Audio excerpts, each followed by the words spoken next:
मेरा नाम नबीला है। मेरी हाइट 5 फुट 2 इंच है। मेरी एज 27 साल है और मैं बहुत ही क्यूट और खूबसूरत हूँ। मेरा चेहरा फूलों की तरह हुसैन है। मेरी आंखों में मस्ती भरी है। मेरे गाल मोटे और भरे भरे हैं और मेरे होंठ रस भरे रसीले हैं। तो हुआ कुछ यूं था कि मैं इस वक्त तकरीबन 16 साल की थी जब हमारे मैट्रिक के इम्तिहान होने वाले थे। मैं कोई बहुत कमजोर स्टूडेंट तो ना थी पर कोई बहुत ज़हीन स्टूडेंट भी ना थी, जिस वजह से इम्तिहानात की तैयारी के लिए मुझे किसी न किसी से रहनुमाई की ज़रूरत थी। मेरी खाला का बेटा शहजाद BA कर चुका था और वो हमारे घर से ज़्यादा दूर भी नहीं रहता था। मैंने अम्मा जान से कहा कि वो शहजाद से बात करें कि वो फारिग वक्त में मुझे पढ़ा दिया करें। इस तरह मुझे ट्यूशन के लिए ज़्यादा दूर नहीं जाना पड़ेगा, आने जाने की परेशानी भी नहीं होगी और वक्त भी ज़ाया नहीं होगा। अम्मा इसी दिन शहजाद से बात कर आई और उन्होंने मुझे बताया कि उन्होंने शहजाद से बात कर ली है और वो हर शाम 7 बजे से 9 बजे तक आया करेगा मुझे पढ़ाने। इस दिन मैंने जल्दी जल्दी तमाम काम निपटाए और अपनी किताबें लेकर ड्राइंग रूम में पढ़ने बैठ गई। तकरीबन 7:30 बजे होंगे जब शहजाद हमारे घर आए। शहजाद की उम्र इस वक्त 25 साल के करीब थी और काफी वजीहा और हैंडसम शख्सियत के मालिक थे। उनका कद 6 फुट के करीब जबकि जिस्म मजबूत और तवाना था। क्लीन शेव के साथ सांवला रंग क़यामत खेज था। रस्मी सलाम दुआ के बाद मुझसे मुखातिब होते हुए बोले, अच्छा तो मेरी शागिर्द पढ़ाई के लिए तैयार है। मैंने भी सर हिलाते हुए कहा, जी वेरी गुड। ये बताओ किस सब्जेक्ट में खुद को ज्यादा कमजोर समझती हो। शहजाद ने मेरी किताब उठाकर उसके वरक उलटते हुए किताब पर ही नजरें जमाए मुझसे दूसरा सवाल पूछा। तो मैंने उन्हें बताया कि मैथ और इंग्लिश में कमजोर हूँ। मैं थोड़ा सिमट कर बैठी हुई थी और बात करते हुए भी थोड़ी जेजे कर रही थी। शहजाद ने किताब मेज पर रखते हुए मेरी जानिब देखा और बोले, अगर इसी तरह तुम घबराई और जेजेकित रहोगी तो मेरा नहीं ख्याल कि मैं तुमको जो कुछ पढ़ाऊंगा वो तुमको ज़हन नशीन भी करा सकूंगा। लिहाजा डरने जेजेकिनी की जरूरत नहीं। हम बड़े दोस्ताना माहौल में स्टडी करेंगे और जो कुछ भी पढ़ेंगे इसे याद भी रखेंगे। जी बेहतर। मैं खुद को थोड़ा रिलैक्स जाहिर करने की कोशिश करते हुए बोली।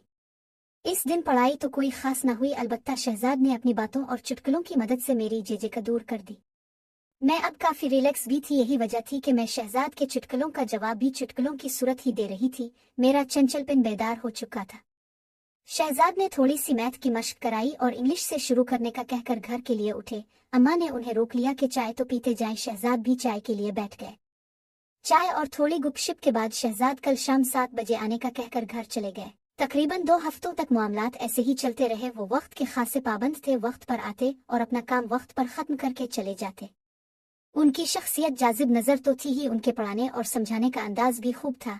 यही वजह थी कि मैं शहजाद की गिरविदा हो चुकी थी और उनसे काफी बेतकल्लुफी भी हो चुकी थी। इस दिन शहजाद मुझे मैथ की मशक करा रहे थे। जब अम्मा चाय ले आई उन्होंने चाय मेज पर रखी और बोली कि चाय पहले पी लेना।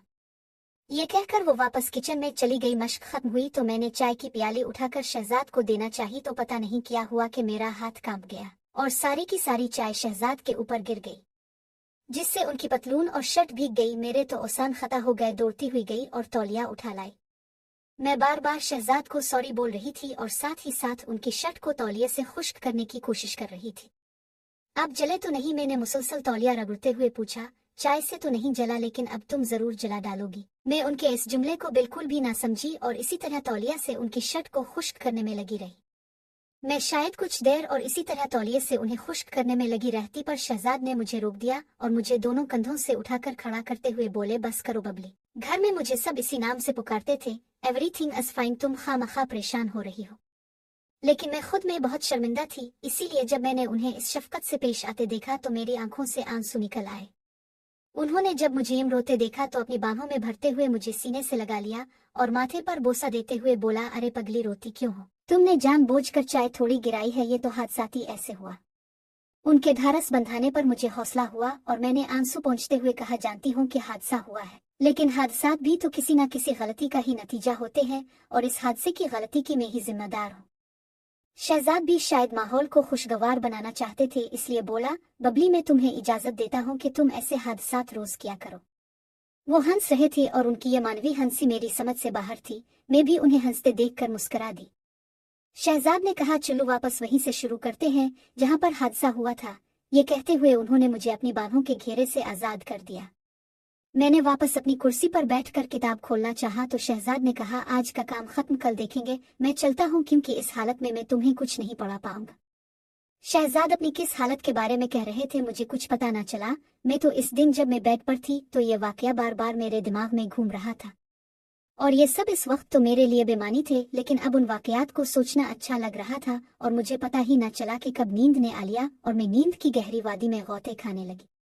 इस रात मैंने बारहा ख्वाब में शहजाद को देखा। कभी हम किसी नदी के किनारे बैठे बातें कर रहे होते, कभी किसी पार्क के कोने में किसी बेंच पर बैठे कुछ राज और न्याज की बातें कर रहे होते, कभी पहाड़ों जंगलों और सहराओं में तो कभी ठाठे मारते समंदर की लहरों से खेल रहे होते। गरज इस रात मैंने और शहजाद ने मिलकर दुनिया जहान की सैर की। मैं इस दिन बहुत गहरी नींद सोई। सुबह उठी तो मेरे ख्वाब का हर मंजर मेरे जहन में नक्श था। मैं बिस्तर से उठना ही नहीं चाह रही थी।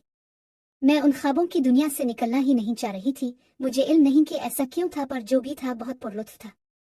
दूसरी शाम जब शहजाद हमारे घर पहुंचे तो मैं इसी वक्त नहा कर निकली थी। मेरे बाल गीले थे और उनसे अभी तक पानी टपक रहा था। शहजाद की बार बार उठती हुई नजर को मैं बखूबी नोटिस कर सकती थी। मैं तो शहजाद को ख्वाबों में बसा चुकी थी, लेकिन यहाँ लगता था कि शहजाद के मन में भी कोई बात चल रही है। दौरान सटडी मुझे आज मेरी दिल में अजीब अजीब ख्यालात आ रहे थे। मैं नहीं जानती थी कि प्यार किया है, लेकिन इतना जरूर था कि शहजाद के ख्यालात मुझे मदहोश कर रहे थे। जिंदगी में मुझे ऐसी फीलिंग्स पहले कभी नहीं हुई थी। यूं ही जब शहजाद मुझे मैथ के एक सवाल की मशक करा रहे थे तो मैं उनके साथ बहुत करीब हो गई थी। मैंने ऐसा कोई इरादतना नहीं किया था, बल्कि ऐसा होना इत्तेफाकना था। आखिर 9 बजे और शहजाद घर जाने के लिए उठे तो मैं भी किताबें समेट कर उठी तो उन्होंने करीब से गुजरते हुए बड़ी आहिस्तगी से कहा, बबली तुम आज बहुत खूबसूरत लग रही थी। मैंने चौंक कर उनकी तरफ देखा तो इस दौरान वो मुझसे दूर हिट चुके थे। उनके अल्फाज सारी रात मेरे कानों में बजते रहे।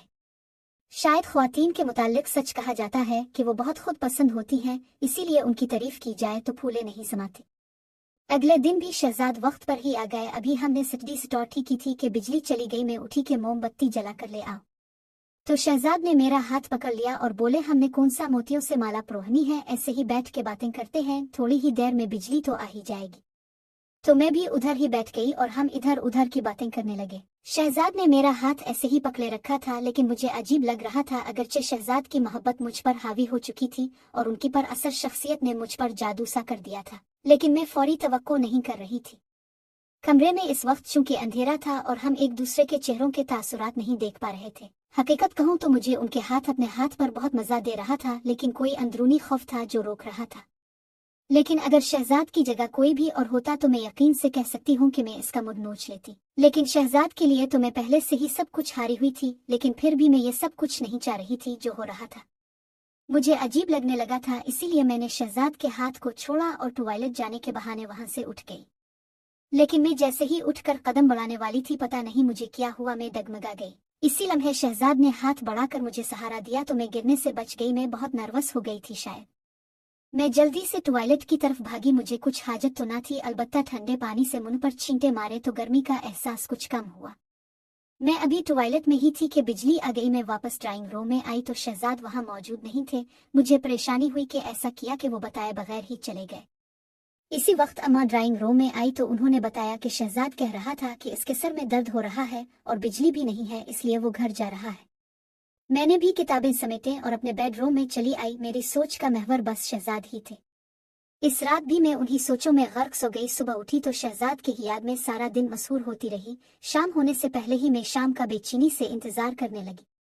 मैं देखना चाहती थी कि शहजाद आज कैसे बर्ताव करते हैं, लेकिन वक्त होने के बावजूद वो नहीं आए। मैं इंतजार करती रही, लेकिन मेरा इंतजार बस इंतजार ही रहा।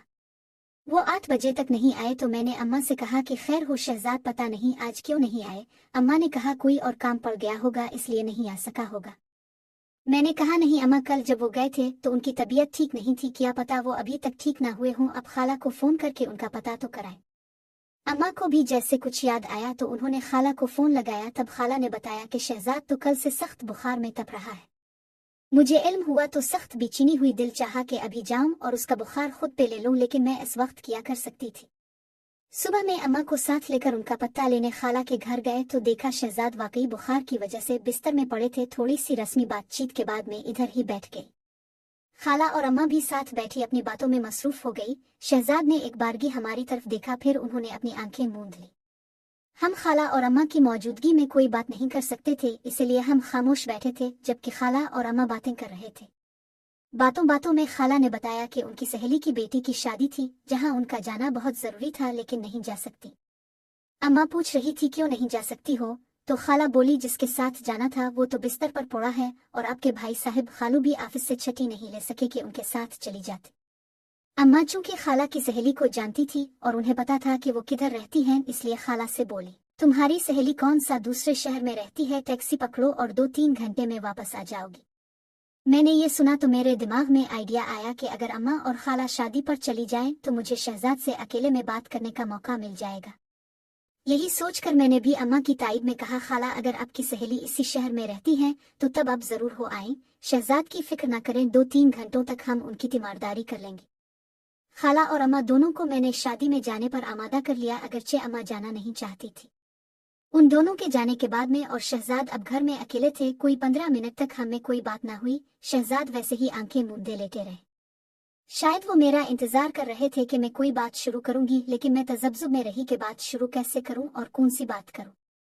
तन्हाई और खामोशी माहौल पर अजब परसरत थी। शहजाद ने मेरी तरफ करवट लेकर आंखें खोल दी। नबीला, तुमने मुझे जला डाला। उनकी आवाज मेरी समातों से टकराई, उनकी नजरें मेरे चेहरे पर गड़ी थी। तुम शायद समझ रही होगी कि मैं बुखार से तप रहा हूँ, लेकिन ऐसा नहीं है। ये आग जिसमें मैं जल रहा हूँ तुम्हारी ही प्यार में लगी हुई है। देखो जल रहा हूँ ना मैं। ये कहते हुए उन्होंने मेरा हाथ अपने माथे पर लगा दिया। उनका माथा सच में अंगारे की तरह था। जी शहजाद, मेरे मुंह से बस इतना ही निकल पाया। शहजाद दीवानों की तरह मेरे हाथ को अपने चेहरे पर रख रहे थे, जैसे वो इस तरह सुकून पा रहे हो। सुकून तो मुझे भी हासिल हो रहा था, मोहब्बत तो मुझे भी हो गई थी।